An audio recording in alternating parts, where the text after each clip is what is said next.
This morning, the Princess of Wales back on the global stage. Kate's first international trip since her cancer recovery, stepping out on her own, a research trip of sorts, learning about a cause she cares deeply about.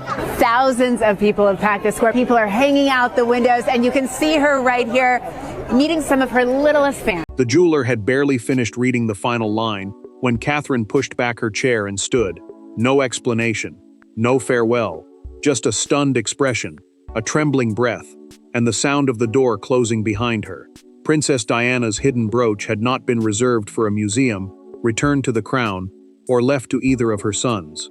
It had been left directly to Princess Charlotte, and the revelation had just shattered the room. Before we go deeper into what this really means for the royal family, make sure to subscribe so you don't miss a single update. Catherine had entered the receiving room, expecting an examination. William sat beside her, while Charles and Camilla faced two senior jewelers across the table. A royal inventory is the official record used to identify and control palace possessions, and this meeting had been arranged to determine whether a recovered velvet case belonged within that system. No announcement had been planned. No child had been invited. Yet the moment the case opened, procedure gave way to something personal. The lead jeweler lifted a handwritten instruction from beneath the diamond and sapphire brooch and read it aloud from the account. Diana had designated the piece for her future granddaughter, Princess Charlotte. The note ordered that it pass through William's family line and remain protected until the girl was old enough to understand its meaning. William stared at the page. The prince knew his mother left possessions behind, but he had never been told she had imagined his daughter before Charlotte was born. Catherine did not move at first. She looked at her husband, then at the jewel, struggling to absorb the thought that Diana had reached across time toward a granddaughter she would never hold. The princess felt wonder, grief, and fear collide. Then Camilla broke the silence. The queen consort asked whether the instruction carried legal force or merely emotional weight. That question changed everything. Catherine placed her briefing folder on the table, pushed back her chair, and walked out. William called after her, but she never turned. Charles watched the door close as the king realized the discovery had become a family conflict. The jeweler then reached beneath the velvet lining and produced a sealed message bearing William's name. According to the documented note, the brooch had been hidden to prevent it from entering the general royal collection, meaning the wider pool of jewels controlled for official use. Diana feared it could be reassigned before reaching Charlotte. William took the letter and followed Catherine. Behind him, Camilla turned to Charles and asked who had protected the secret for so long and why they had chosen this moment to reveal it. For Charlotte, the brooch was a piece of jewelry she had never seen. For Catherine, it was something far heavier, a message from a woman whose absence had shaped her marriage, her husband, and the future awaiting her daughter. William understood that weight immediately. Charles understood it too, though he could barely speak. But Camilla saw a different danger, the sudden return of Diana's influence, inside a family still haunted by her memory. Catherine reached the quiet corridor and pressed one hand against a side table, trying to steady her breathing. She was not angry that Princess Charlotte had been chosen. She was shaken by what the choice meant. Diana's handwritten instruction had reached directly into her daughter's future, creating a bond Charlotte would carry long after everyone in that room was gone. William found his wife standing alone, and knew at once that this was not simple grief.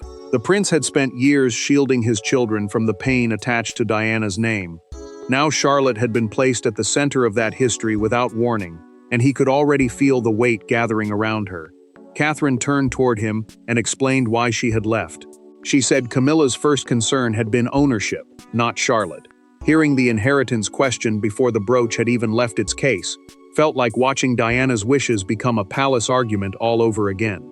William listened, torn between defending his wife and preventing another fracture with Charles. William told her his father had looked devastated, not hostile. The future king believed the king's silence came from guilt, not resistance. Catherine answered that guilt was not protection. If the brooch was challenged now, Charlotte would grow up knowing adults had fought over whether she deserved a gift from her own grandmother. Charlotte had already sensed something was wrong. She noticed her mother had left the family sitting room and asked her governess why William was speaking to Catherine behind a closed door. A governess is the private educator and caretaker assigned to guide a royal child's daily routine. The woman gave no answer, but Charlotte heard her own name spoken softly and understood that the tension somehow involved her. Charles remained beside the open jewelry case after the others moved away. He studied Diana's handwriting, then set the page down without speaking. The monarch recognized the date. It came from a period when trust inside their marriage had almost disappeared, and the hidden instruction now felt like evidence of how deeply she had feared losing control of her personal legacy. Camilla then asked the lead jeweler for a copy of the provenance report, the record tracing an object's ownership and history. The request was refused because the document concerned William's minor daughter. Her humiliation lasted only a moment, but Charles saw it. The brooch had already divided grief from power, but the real danger lay buried in the past, inside one forgotten ceremony, where Diana first decided the jewel could never remain under palace control. Years before Charlotte was born, Diana attended a private royal anniversary dinner, wearing a brooch almost no one recognized. By midnight, she had removed it, wrapped it in a handkerchief, and made a decision that would outlive her. That night was not merely the beginning of a hidden inheritance. It was the point of no return, a moment when Diana became convinced that one deeply personal possession had to escape the palace system and reach a granddaughter she could only imagine. Diana had received the piece as a private gift from a trusted family connection, not through an official crown presentation. A crown presentation is a jewel formally given for royal use, and usually recorded as part of the sovereign's collection. This brooch was different. Its sapphire center echoed her engagement ring, while the surrounding diamonds made it grand enough for palace occasions, without giving the monarchy control over it. Diana understood how easily personal jewelry could become trapped inside disputed inventories after death. She feared that one signature, one committee, or one quiet reclassification could erase the meaning behind a deeply private gift. The princess wanted something to move through love, not protocol, something that would pass through William's family and reach a girl who had not yet been born. The danger became real during an anniversary dinner at Kensington Palace. Diana overheard a senior household official describing the brooch as an item that could eventually be returned for reassignment. She removed it immediately, slipped it into her handbag, and left the table carrying more than anger. Later that evening, she met her jeweler without aides present and said the words that would define everything. "This one must never be reassigned." Diana then asked whether instructions could be written for a future granddaughter. The jeweler hesitated, unsure how to name a recipient who did not exist. She insisted that William might one day have a daughter who deserved one piece untouched by palace bargaining. Her request was recorded in a private account, giving the revelation a clear source and a chilling purpose. William read that account years later with Catherine beside him. The prince remembered seeing his mother wear the brooch once, but he had never known why it vanished. He folded the page carefully, while Catherine watched him struggle with a memory he could not put into words. One detail changed the mood again. Diana's signature and the jeweler's seal were present, but the palace witness line remained blank. A witness line is the space where an official confirms that instructions were properly recorded. That omission created an opening for challenge. William finally opened the second note addressed to him. Diana ordered him to protect the recipient from guilt if the inheritance was ever questioned. Camilla soon learned about the missing signature and asked Charles to delay the transfer until royal collection lawyers reviewed it. The king listened. Catherine heard. Then she turned back toward the meeting room. Catherine had walked away once to control her grief. Now she returned with a mother's resolve, knowing the next conversation would decide whether Charlotte received Diana's gift or inherited another royal battle. When Catherine re-entered the room, no one mistook her silence for weakness. Camilla was seated beside Charles with the legal file open in front of her. William stood near the sealed case, holding Diana's note. The Princess of Wales closed the door herself, walked to the table, and asked one direct question. Was this meeting still about protecting Charlotte's inheritance, or had it become an attempt to prevent the child from receiving it? Camilla answered first. She said she was not trying to seize the brooch or deny Charlotte anything. The Queen Consort argued that the palace had to confirm whether the jewel remained private property, and whether Diana had the right to keep it outside the royal inventory, the official record used to control possessions connected to the monarchy. Her voice stayed measured, but that calmness only sharpened Catherine's anger. Charles raised one hand and asked everyone to sit down. The king promised that Charlotte would receive anything proven to belong to her, yet he refused to ignore a legal weakness that might later expose the child to public controversy. He believed caution could protect his granddaughter. Catherine heard something else. Delay. Catherine remained standing opposite Camilla. She said Charlotte was 11 years old, not a claimant being tested before a tribunal. A tribunal is a formal body that hears disputes and decides who has a valid right. Camilla replied that the girl's age was exactly why the adults had to make the inheritance impossible to challenge later. Catherine leaned closer and asked why Diana's wish had been questioned before it had even been honored. Camilla's control finally cracked. She said every decision involving Diana became a verdict on those who survived her. The queen consort was tired of being judged by a past she could never escape, but Catherine answered that Charlotte could not be made responsible for that pain.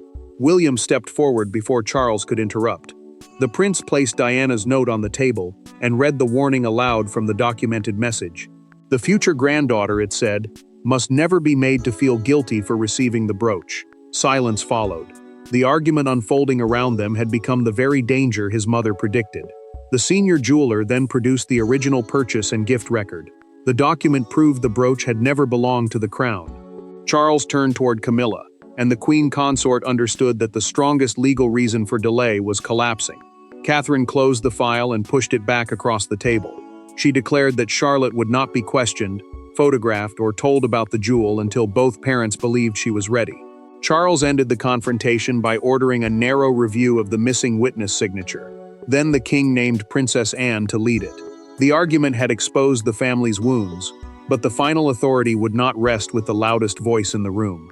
It would rest with Anne and the hidden rules governing Diana's private possessions. Princess Anne did not react to the brooch as a rival, a mourner, or a mother protecting her child. She reacted as the one person Charles trusted to separate sentiment from duty. With Diana's note, the jeweler's records, and the disputed inventory placed before her, Anne sat alone beneath a reading lamp and began turning pages. By dawn, she would determine whether Charlotte's inheritance stood untouched, or whether the palace still possessed the power to interfere. Charles had chosen his sister for a reason.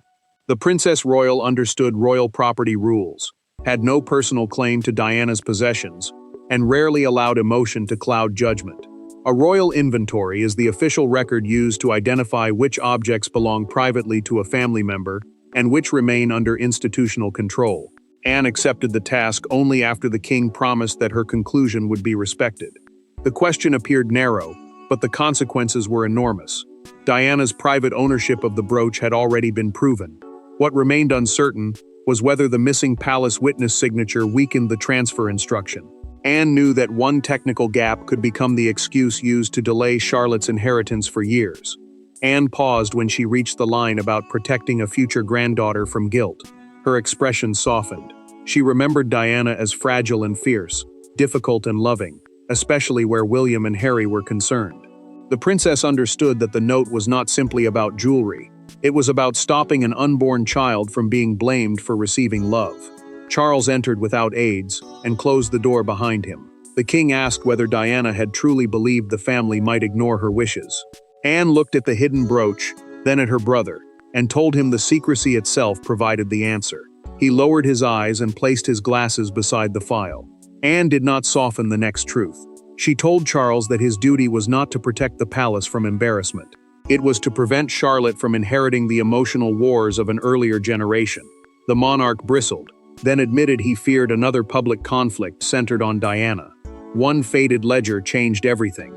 Anne found a handwritten entry stating that the brooch had been released to Diana's jeweler for private family retention. A ledger is a formal record of property movements and approvals. The notation carried the authorization of a former keeper of the royal collection, proving the palace had acknowledged the arrangement. The jeweler then explained in a documented account that Diana had deliberately refused a palace witness. She feared the recipient's identity would enter internal records and become vulnerable to interference. Anne closed the folder and phoned Charles. She told the king the brooch could be transferred immediately. Then she added one condition. Before the ruling was announced, she wanted Camilla alone. Anne had removed the legal obstacle, yet the emotional obstacle remained seated inside the palace, waiting to learn that Diana's final safeguard had succeeded. Anne delivered the ruling without ceremony. The brooch was Diana's private property, the instruction was valid, and Charlotte was its sole intended recipient. No committee could redirect it. No royal inventory could absorb it. No competing claim would be considered. The decision should have ended the matter instantly. Instead, It exposed what everyone had been trying to conceal: the inheritance was never only about a jewel. It was about who still controlled Diana's place inside the family. Anne gathered Charles, William, Catherine, and Camilla in the same room where the dispute had begun.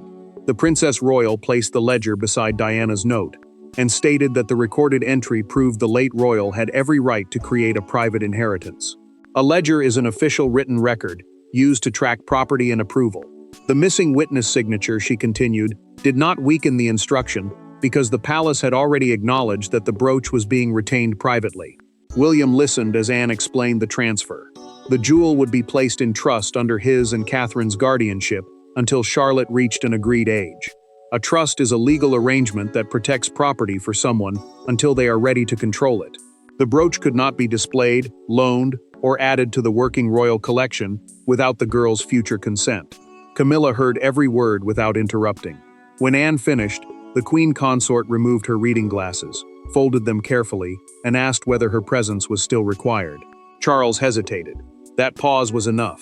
She rose and left alone, carrying the humiliation of a ruling that made her earlier concerns appear personal. Charles watched the door close and understood the damage immediately. The king had trusted procedure to control the conflict, yet the process had wounded everyone.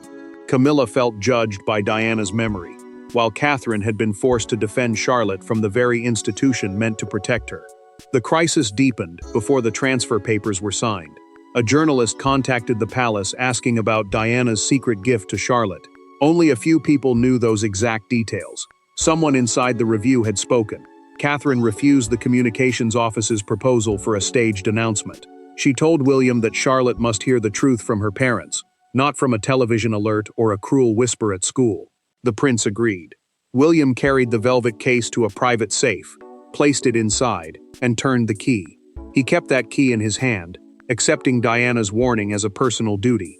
Then Charlotte passed an open doorway and heard a palace aide mention her grandmother's brooch. She stopped, turned back, and asked the question everyone had feared. What did Grandmother Diana leave me?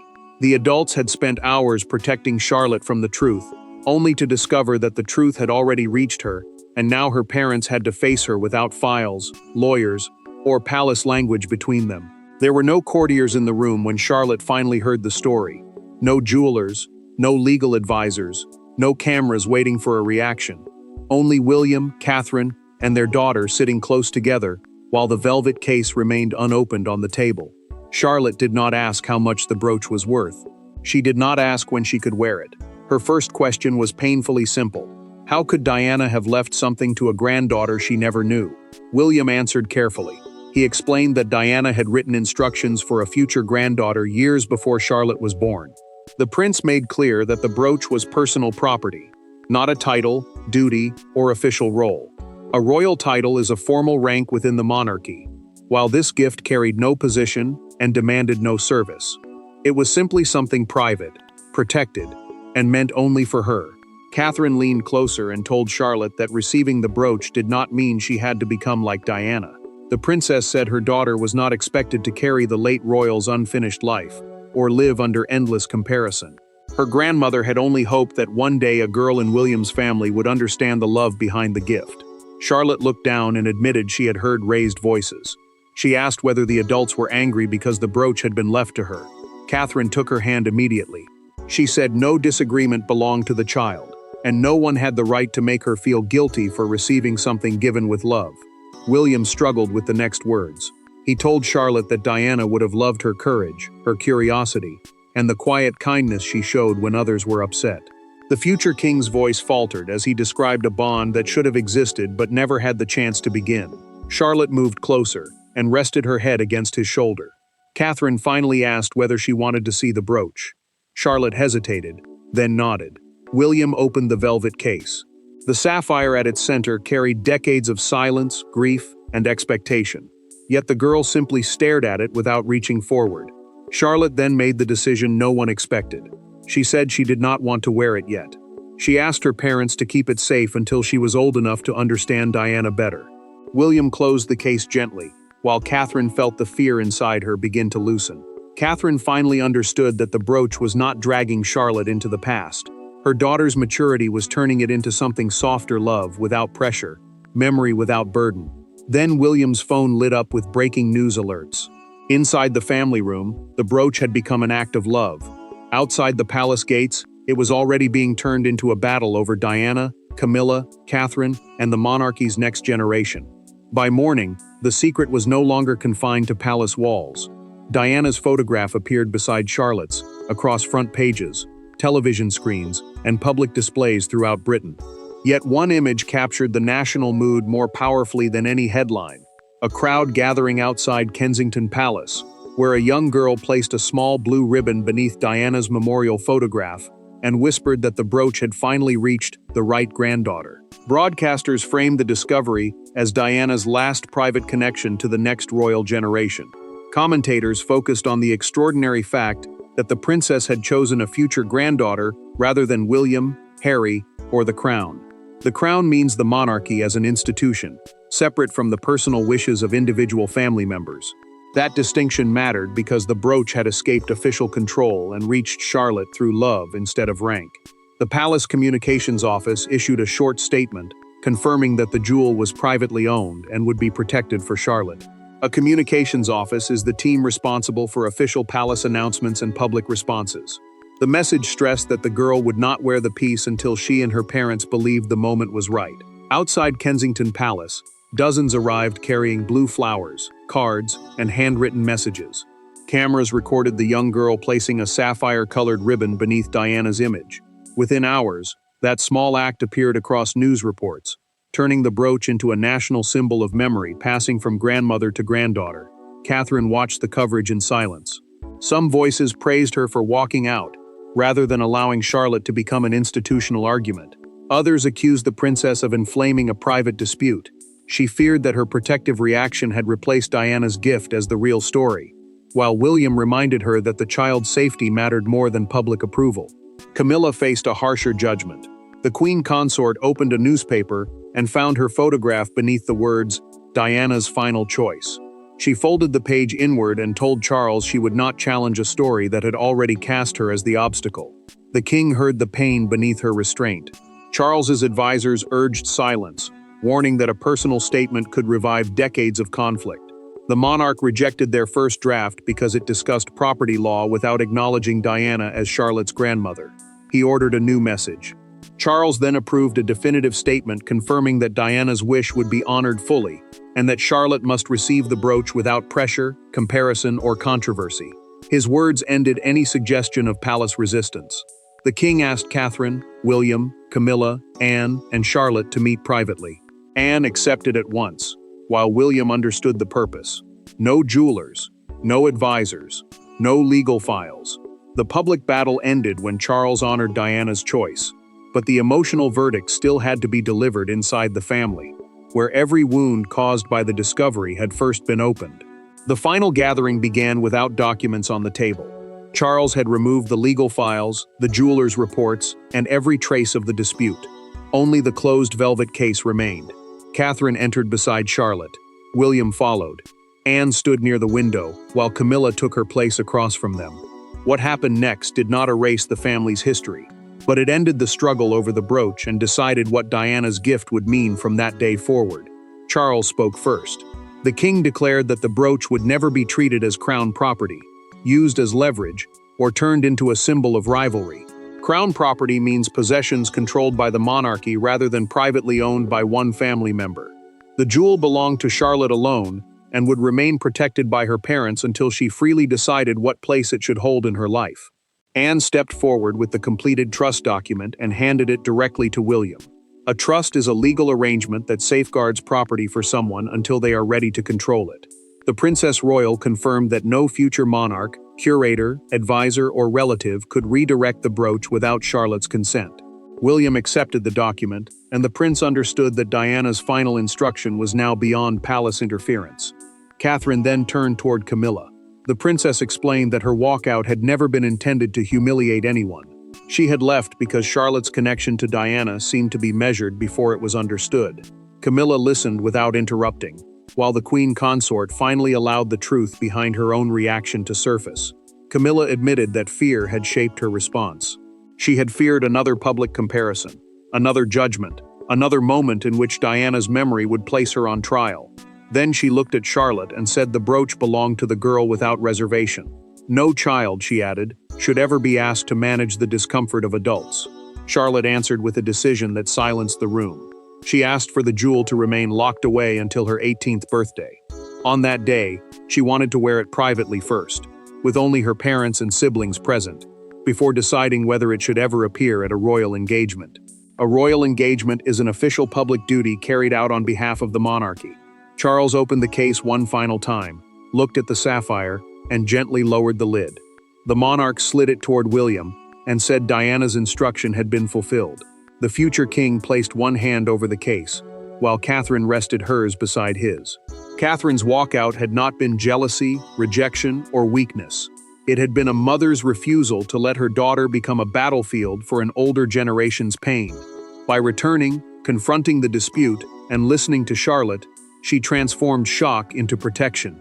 Diana's hidden brooch did not make Charlotte her replacement.